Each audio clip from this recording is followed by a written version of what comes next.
Hoje a gente não vê os mancos levantando, os cadeirantes sendo curados, os cegos vendo. A gente não vê muito disso mais hoje em dia. O que o Senhor me trouxe é que justamente hoje é representado, o que eu quero dizer que hoje é representado por essa mulher. As pessoas hoje, as pessoas que estão lá fora, as pessoas que não têm muitas vezes Deus no coração, as pessoas que não acreditam na palavra do Altíssimo, são como essa mulher.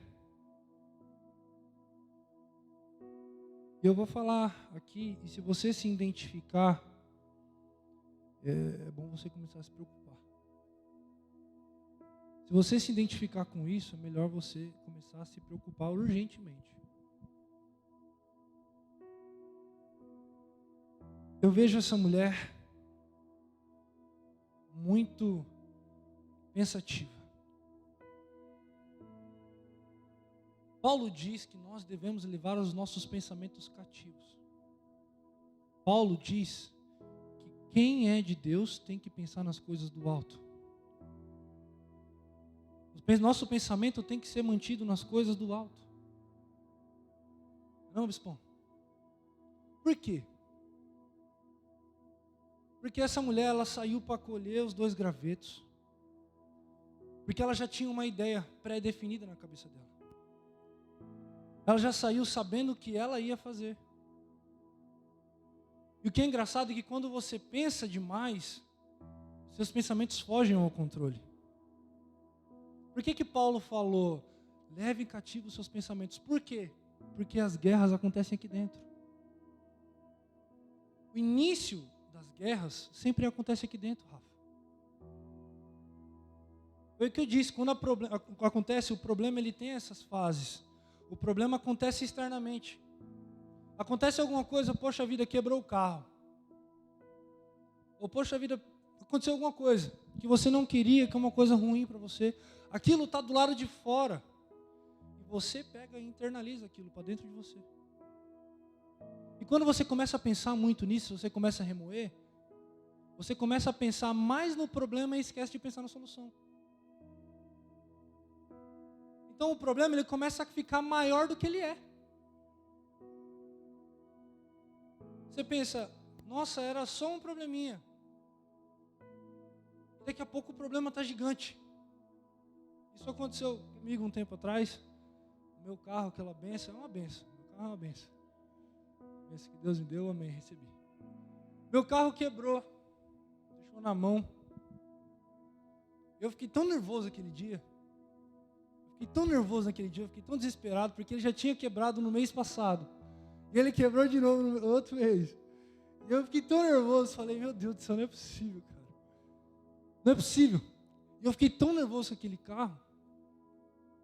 Fiquei tão nervoso, eu falei, acabei de gastar um dinheiro nesse carro, vou ter que gastar um monte de novo. Eu não acredito que eu já vou ter que gastar tanto de novo. Aí eu já comecei a pensar, a embreagem, eu pisei na embreagem, quem dirige sabe. Eu pisei na embreagem, ela não voltou, ela ficou lá embaixo. Não, eu estava 20 por hora, meu irmão, estava no trânsito de 20 por hora. O bispão lembra que eu pedi, me ajuda aqui, meu irmão. Foi só Deus aquele dia. Ele saiu de casa, começou a chover, travou tudo, foi só misericórdia. Aí eu estava 20 por hora, em segunda marcha. Fui dar uma aceleradinha, Rafa. Pisei na embreagem para jogar a terceira, a embreagem ficou lá embaixo. 20 por hora. Se eu tivesse a 150, eu ia falar que o senhor está me castigando. Mas a 20 por hora. E aí eu comecei a pensar, falei, eu não acredito. Acabei de gastar um dinheiro com esse carro. E essa embreagem ficou. Eu não entendi, eu não entendo nada de carro, eu não sei se a embreagem quebrou, eu não sei se tem a ver com o motor, eu não sei. Deus não sabe, mas eu não sei. Essa que é a questão. Porque eu comecei a pensar, meu Deus, aí quebrou isso aqui, se quebrou outra coisa, aí começou a ter que trocar o motor, não é a mesma coisa que a outra, eu vou ter que trocar isso, tem que trocar os pneus, tem que trocar as rodas, tem que trocar os bancos, tem que trocar tudo. Aí eu levei para arrumar. Eu já estava esperando a facada.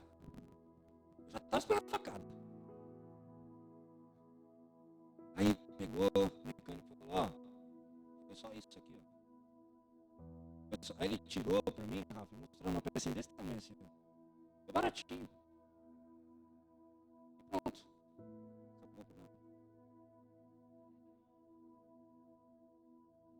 Resolveu o problema. O que eu quero dizer? O meu problema era pequeno. Só que pelo fato de eu não entender como as coisas funcionavam, eu tornei o meu problema grande. Eu peguei um problema, Rafa, que era isso aqui, e fiz isso aqui. Aí às vezes isso está acontecendo com você também. Você pega uma coisa que é simples, que é fácil de resolver, e começa a complicar. Porque você começa a pensar demais naquilo. Eu volto de novo no que o pastorzão falou, que aquilo, pastor, foi uma lição. Deus te usou para falar comigo aquele dia.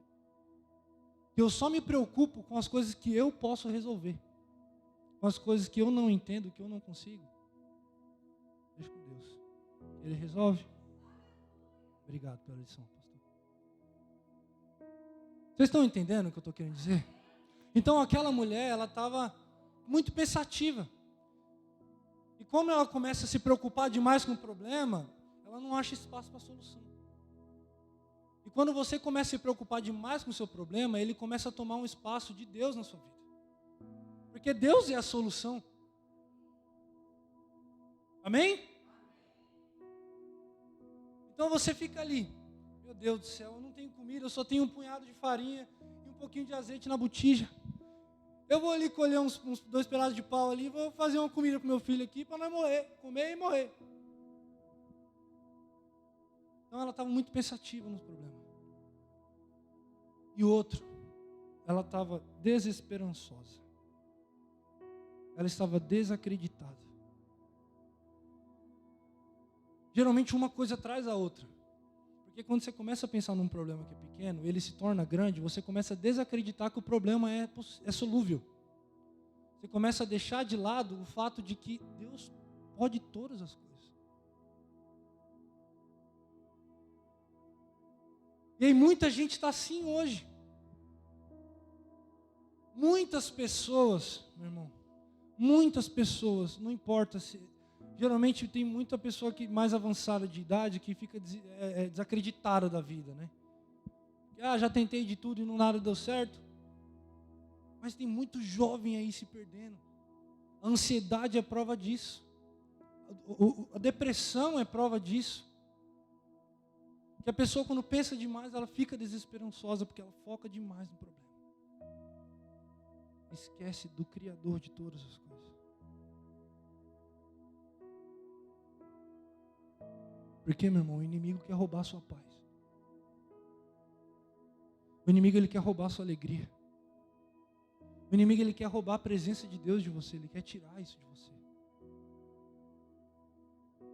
E às vezes, você não vai ouvir. Isso que é engraçado, muita gente não entende. Porque o diabo, ele não vai chegar no seu ouvido e falar, seu problema é grande. Não. Ele já fez isso com você, Rafa? Pastorzão? Comigo também não. É uma coisinha pequena que acontece. E ele deixa o resto para você. É aquela, ele vai te dando a corda para você se enforcar. Isso vai te roubando a sua paz, isso vai te roubando a sua alegria. Daqui a pouco você esquece de Deus. Você esquece o quão grande é o seu Deus e começa a focar em quão grande é o seu problema. Sendo que o seu problema não tem comparação ao tamanho da grandeza de Deus.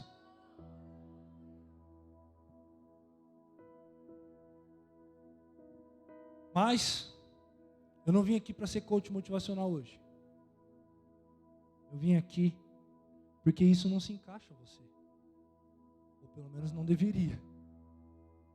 Por isso que eu disse, se você é assim, se você está se identificando, melhor você se preocupar. Você se encaixa aqui. Ó. Versículo 13. Elias, porém, lhe disse, não tenha medo. Vá para casa e faça o que eu disse.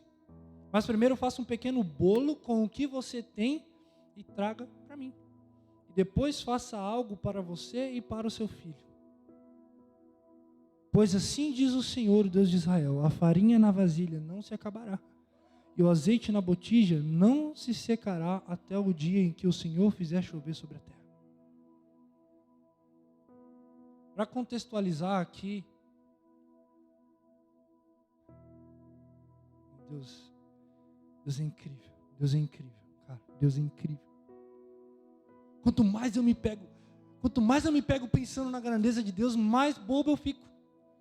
A minha esposa falou esses dias para mim, falou, você parece uma criança. Porque a gente está lendo esses dias em casa, e eu começo a viajar, meu irmão. Eu começo a viajar, não é, amor? Eu começo a viajar, Rafa. Eu falo, nossa, meu, olha isso aqui. E é coisa besta, que às vezes você deixa passar. Eu olho para a grama e falo, como pode existir a grama? Não é?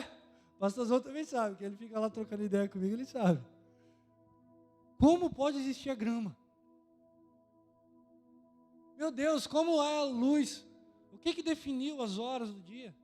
O que definiu? Sabe como aconteceu? Isso é um conselho que eu te dou, meu irmão. Parece besta, parece. É meio óbvio. Mas quando você foca na grandeza de Deus, de resto nada mais importa.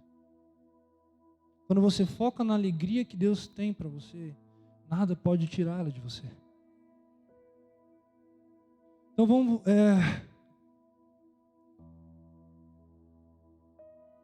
E aqui vamos continuar. Versículo 15. Ela foi e fez conforme Elias lhe dissera. E aconteceu que a comida durou muito tempo para Elias e para a mulher e sua família. Pois a farinha na vasilha não se acabou e o azeite na botija não se secou, conforme a palavra do Senhor proferida por Elias. Algum tempo depois, o filho da mulher, dona da casa, ficou doente. Foi piorando e finalmente parou de respirar. Versículo 18 mostra de novo a realidade de muitas pessoas. E a mulher reclamou a Elias, tem muito reclamão por aí. Que foi que eu te fiz, ó homem de Deus? Vieste para lembrar-me do meu pecado e matar o meu filho? Ela já tinha visto o milagre e ainda assim ela estava desacreditada. Isso é engraçado, porque a gente vê muita gente assim. A gente vê muitas pessoas assim. As pessoas às vezes veem um sinal de Deus na vida, mas custa acreditar. A pessoa vê um sinal de Deus, nossa, não acredito, isso aqui aconteceu. Deus me respondeu. Eu ouvi a voz de Deus, mas no outro dia o diabo vem e joga um probleminha um pouco maior e você desacredita de novo. Porque o seu erro, o erro de muita gente é acreditar que o diabo vai parar de tentar. Ele não vai parar. Se ele não te afeta mais com uma coisinha assim, ele vai tentar com uma assim. Se ele não te afeta mais com uma assim, ele vai tentar com uma assim. E ele vai. Olha Jó. Amém? Vocês estão me entendendo? Então, a gente vai, versículo 19. Dê-me seu filho, respondeu Elias. Ele o apanhou dos braços dela, levou-o para o quarto de cima, onde ele estava hospedado, e o pôs na cama. Então clamou ao Senhor: ó Senhor meu Deus, trouxeste também desgraça sobre essa viúva com quem estou hospedado, fazendo morrer o seu filho? Então ele se deitou sobre o menino 3 vezes e clamou ao Senhor: ó Senhor meu Deus, faz voltar a vida a esse menino. O Senhor ouviu o clamor de Elias e a vida voltou ao menino e ele viveu. Então Elias levou o menino para baixo, entregou-o à mãe e disse: veja, o teu filho está vivo. Então, versículo 24, então a mulher disse a Elias: agora sei que tu és um homem de Deus e que a palavra do Senhor vinda da tua boca é verdade.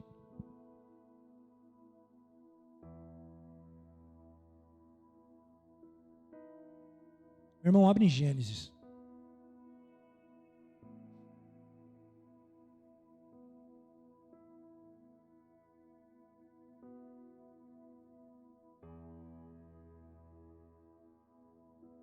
Gênesis capítulo 1, versículo 11.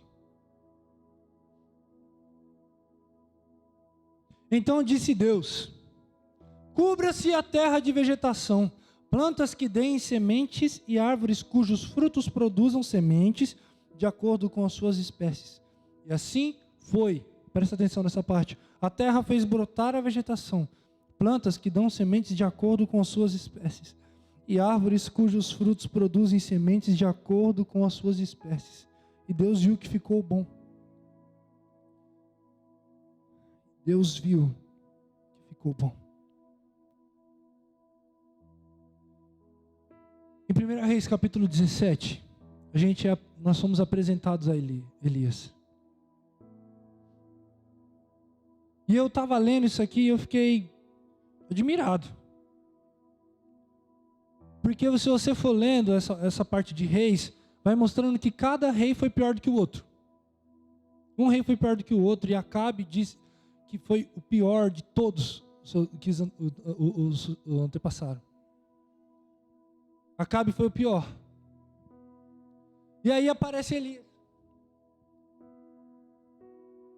Disse a Acabe: juro pelo nome do meu Senhor, juro pelo nome do Senhor, o Deus de Israel, a quem sirvo, que não cairá orvalho, nem chuva nos anos seguintes, exceto mediante a minha palavra. O que eu quero te dizer? Que eu li isso daqui. Por que Elias falou mediante a minha palavra e não a palavra do Senhor? Elias era arrogante? Elias era orgulhoso? Elias era cheio de si? Ele era cheio de Deus. E o que Deus trouxe para Elias foi o entendimento que Deus queria que ele fosse como um homem, que fosse como a terra. Por que a terra? Porque Deus criou tudo. Se você ler Gênesis, a criação, a história da criação vai estar, e Deus criou todas as aves, todos os animais, e Deus criou o sol, a lua, a luz, o escuro, tudo. Porém, Ele deu ordem, disse que haja todo tipo de vegetação, e a terra produziu a vegetação. A terra produziu e criou toda a vegetação. Não foi Deus que criou aquilo ali, naquele momento. Deus deu a ordem, e a terra produziu algo que já estava dentro dela. Você está entendendo? Tem alguém entendendo o que eu estou querendo dizer aqui, meu irmão? Eu não estou ficando doido, não. Ou não?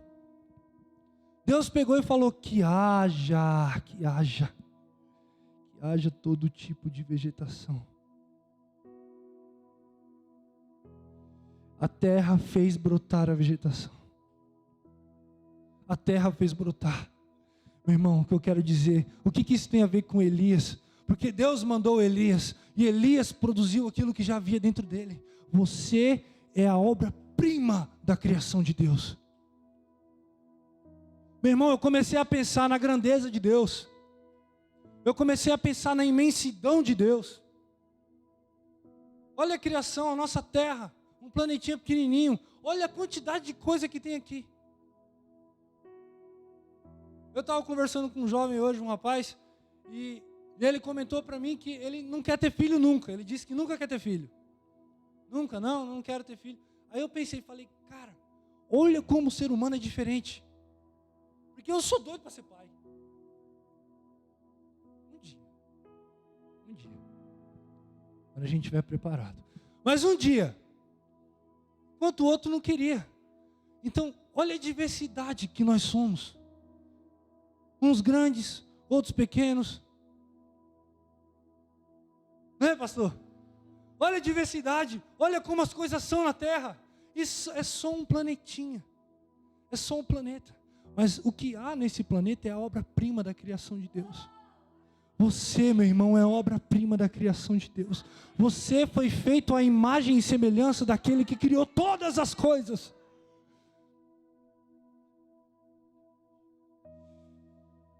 Aleluia. Aleluia. Meu irmão, eu gosto muito de estudar aqui, em questão dessas coisas, da criação de Deus. Eu começo a ver o nosso sistema solar, a imensidão de tudo isso, quantos planetas tem, as estrelas, você olha lá para fora. Quando você vai num lugar que é interior, quem é que já foi em interior mesmo de São Paulo? Quando você olha para o céu à noite, não é diferente, Rafa? Não é diferente? Quando você olha para cima, quando a gente foi para Minas, cara, de noite eu estava andando a cavalo com meu pai, eu comecei a olhar para o céu, meu pai, vamos embora. Eu falei, calma aí, olha lá. Tinha uma iluminação diferente que eu nunca tinha visto aqui. É aquela mancha branca, parecendo coisa de filme. Tantas estrelas. Eu comecei a pensar, cara, Deus criou tanta coisa, para Ele chegar na gente, no Rafael, falar: cara, você é minha imagem e minha semelhança. Você é imagem e semelhança, meu irmão. Você é imagem e semelhança daquele que criou todas as coisas, do Criador. Ele é o Criador. Então Elias entendeu a presença que estava dentro dele. Por isso ele fala: mediante a minha palavra, não vai chover, vai ficar seco tudo aí, até eu quiser, até quando eu quiser. Até eu pegar e falar: vai chover. Você entende? Elias reconheceu a autoridade que Deus deu para ele. Então, quando eu falo da mulher, eu não falo que você representa aquela mulher. Eu falo que você tem que representar Elias. Porque você foi chamado ao sobrenatural. Você não foi chamado para ser natural como as outras pessoas são. Você, meu irmão, foi chamado ao sobrenatural de Deus. Porque o sobrenatural de Deus está dentro de você. O poder da criação está dentro de você. Quantos aqui creem nisso? Quantos aqui creem nisso? Senhor é bom o tempo todo, aleluia, aleluia, aleluia, aleluia. Sabe quem mais entendeu isso? 1 Reis, capítulo 19, versículo 19. Eu já vou lendo para a gente ganhar um tempo. Então Elias saiu de lá e encontrou Eliseu, filho de Safate. Ele estava arando com 12 parelhas de bois e conduzindo a 12ª, a última. Elias o alcançou e lançou sua capa sobre ele. Isso aqui eu fiquei intrigado.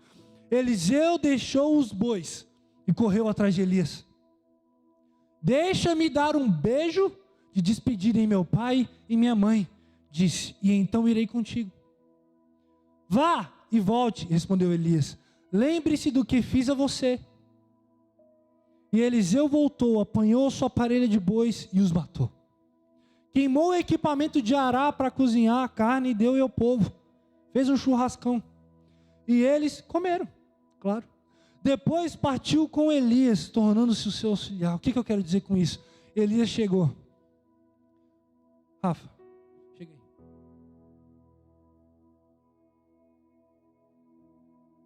Tem um copo que está com pouca água aqui. Se alguém quiser trazer um pouquinho para mim, pode trazer que eu estou com sede.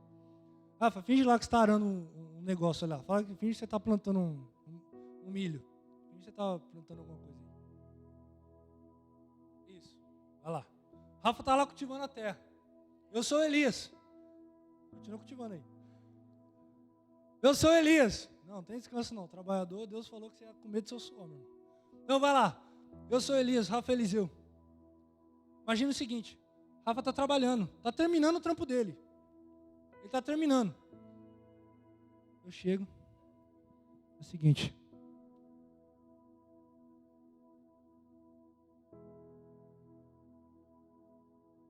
Elias não falou mais nada. Eliseu entendeu. Por isso ele já pegou e largou tudo. Ele falou: ixi, não quero mais saber de arar nada. Vou queimar tudo, vou fazer um churrascão. Vou fazer um churrascão. Eu entendo o chamado que Deus tem para mim. Valeu, meu irmão. Deus abençoe.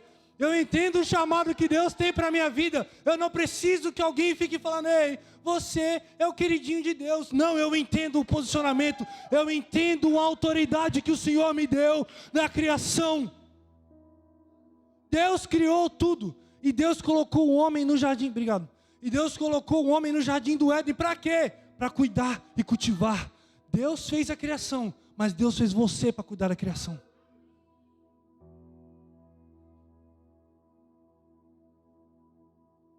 Aleluia.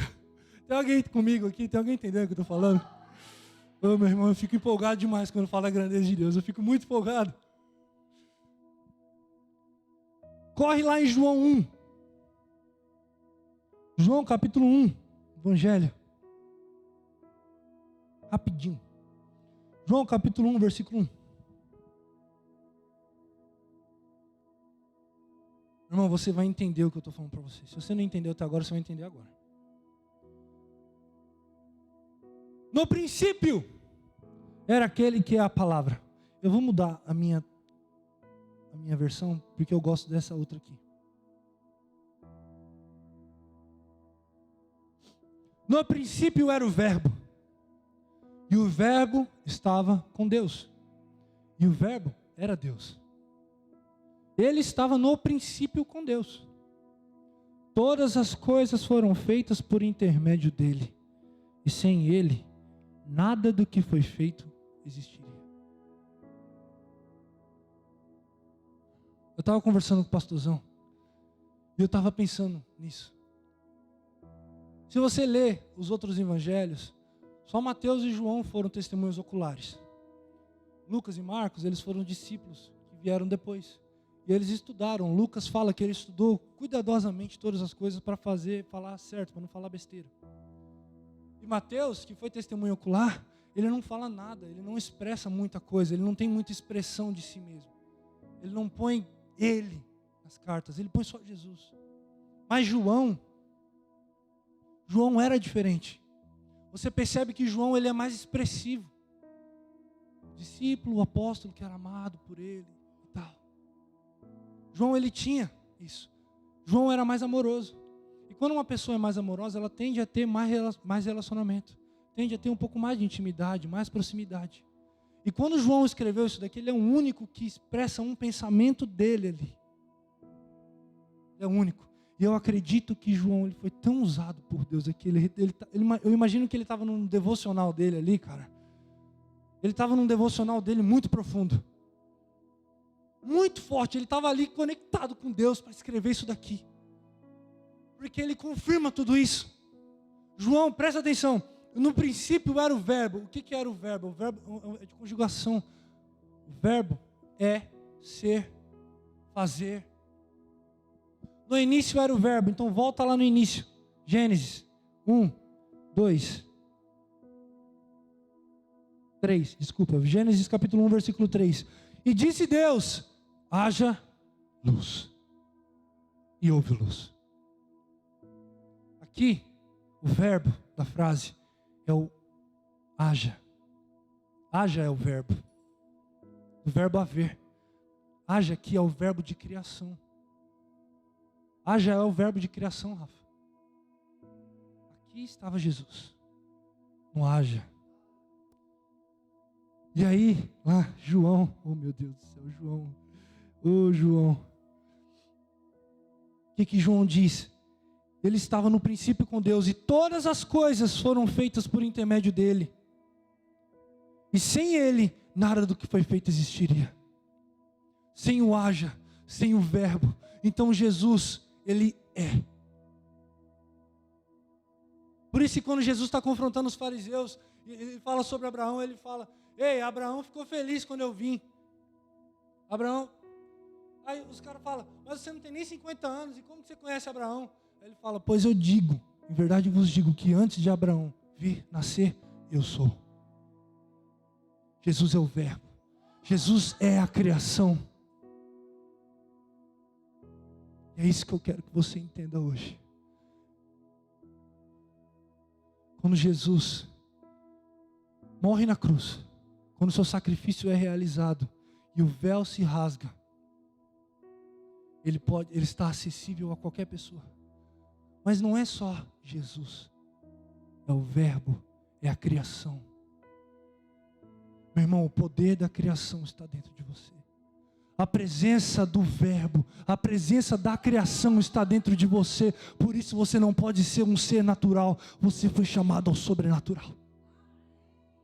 Você foi chamado ao sobrenatural, porque a presença do verbo, a presença daquele que criou todas as coisas, que através dele tudo foi criado e sem ele nada existiria, a presença dele está dentro de você. Então não se considere mais normal a partir de hoje. Você não é natural não, meu brother. Você não é não. Feche seus olhos aí, meu irmão. Fica de pé. Fica de pé. Fecha seus olhos, fecha seus olhos.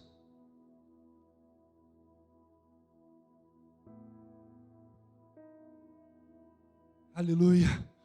Todas as coisas foram feitas por intermédio dele, e sem ele, nada do que foi feito existiria. Sem ele, nada do que foi feito existiria. Meu irmão, Deus fez a criação. Deus fez a criação através de Jesus. Ele colocou Jesus dentro de você, para que você cuidasse da criação dele.